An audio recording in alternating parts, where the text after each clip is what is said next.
Welcome back to McNulty's Book Corral, where I swig vitamin juice and lift weights and keep my brawny, masculine shape in the best physical condition that I possibly can. And if you believe that, I've got some oceanfront property in Arizona for you to purchase from me. Okay, so today we're going to talk about 3 books that Guy N. Smith wrote, and these are 3 books that gave me nightmares. I kid you not. How many horror novels have you read that have actually given you a physical nightmare? It has happened to me 3 times, and doesn't happen very often.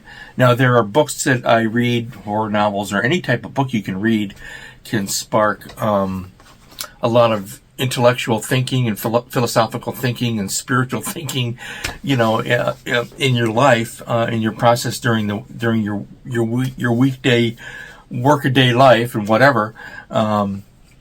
But Guy N. Smith, I actually dreamed about the books when I was reading them because they were so frightening to me, and they're brilliant. So we're going to start with them in the order in which they were published and just give you a brief rundown.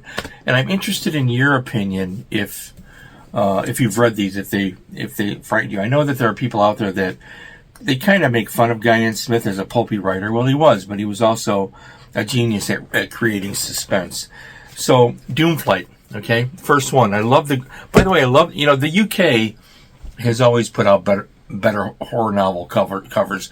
Their fantasy line, too. Take a look at some of the covers for David Gemmell's, the late great David Gemmell's hardcovers when he were first published, through his career, how wonderful they are. Gruesome covers, I love it. So, Doomflight, a modern airport terrorized by primitive bloodlust. There's all sorts of things going on here. And this was published in 1981. So it goes back a way, doesn't it? And so they're going to turn this site into an airport. And they run into trouble. There's all sorts of things here. Right off the bat, you get a description of a girl who's with a guy, and they're having a little, touchy-feely thing going on, and she's not interested and so forth. There are plot devices that Guy N. Smith uses in this book that he used many times over and over. And he was good at what he did, so why not? It worked. This one is particularly haunting. It's great fun to read. And let's talk about the gruesomeness and the horror here. Guy N. Smith was the type of writer that could do 2 things with his horror novels. He would give you the psychological horror, the internal monologue, the suspense, and that's very evident in this book, but he also gives you the physical terror of actual monsters and creatures and things like that. There are druids in here and all sorts of creepy things, bizarre killings and rituals and going on, and he gives you that physicality, that tactile, something that you can touch, and the characters can feel it as well as sense it internally. And I think Guy N. Smith was a master of that type of suspense building. So Doomflight, I had some dreams about this one. I thought, oh Jesus Christ, excuse my French, but man, great book. It gets better. Up next is the book that I consider this to be a classic Guy N. Smith book. I don't know how many people will agree with that. I know one guy out there agrees with that. This is called The Wood. One of the great cover paintings on this. I call this the famous cover. There are multiple editions of this book out there.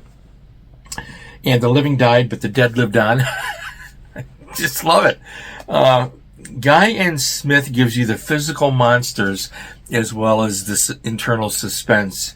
This was 1985, and the Bertie Haas, is trying to parachute out, and it begins with that another airplane type theme.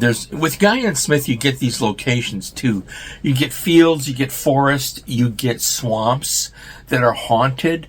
And if you've ever walked the English countryside, as I have, you'll know that that's not exaggeration. The English countryside is quite diverse, and it's not a simple thing. no countryside is as simple as we think from looking at photos. When you start walking it, it's a different story. So he puts you there, and the monsters are real. I consider this to be, if I were to put together a list of the top 10 scariest books I've read, this would probably be at the top, I guess. I don't know. This one and the next one for sure.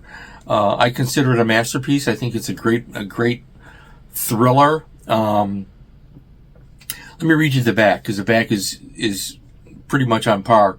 Cold as death, the sudden mist seeped and coiled throughout the wood. Again, you have a forest, haunted forest. Naked and terror-stricken, the girl floundered ever deeper through the undergrowth and the clinging black mud, desperate to escape her pursuer. This is really chilling stuff when you read it, too. Guy was a master of this.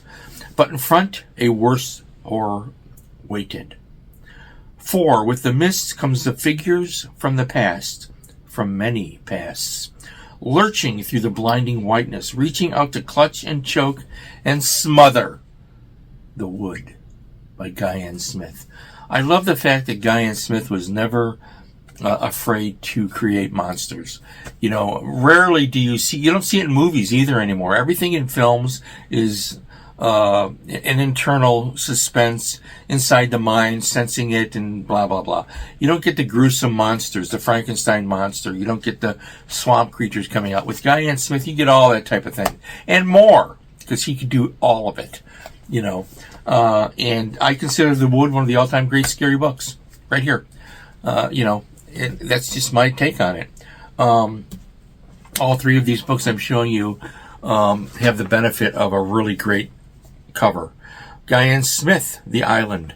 All right, here is another one. Gosh, I love this book. Now this book gave me an outright nightmare. These three I'll read now and again, I'll reread them again. This one is great. It's about a man named Frank Ingram who owns an island off the Scottish coast, and it's haunted. And he gets wrapped up with these ghosts and has a relationship with them.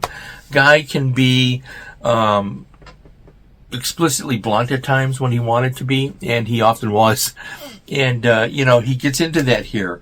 There's an evil dwarf in this. I mean, it's... gosh, this book is really a masterpiece. It really is. And, I don't know. I think that if you haven't read it,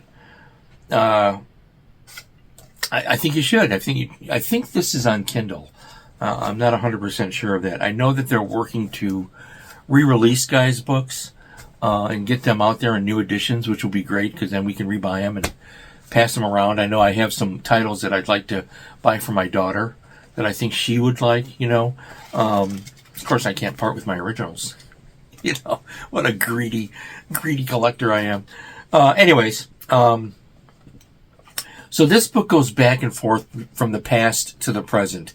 It tells you, the aftermath of the Battle of Culloden and what the Laird does, the Laird of Ulver, and then the guy, Frank Ingram, who owns the island later on in his relationship with the spirits of the island. And it's just chilling and gut-wrenching stuff. Anyways, that's just me. In each instance, the covers perfectly represent the beauty of the interior. Okay, Guy Smith at his very best. Doomflight, The Wood, and The Island. And when was did I say when The Island was published? Which is 88. I probably repeated myself there. So you have three classics from the 80s by the late great Guy Smith. And so, I just wanted to, I just felt like putting this out again. I recently reread The Island, and, I just can't help myself. So there you go. It's, by the time this video gets posted, spring is approaching. Perfect cold weather stuff if it's still a little chilly out for you to read. Three classics by the late great Guy Newman Smith. Stay well, stay happy, feed your brain. Read a book.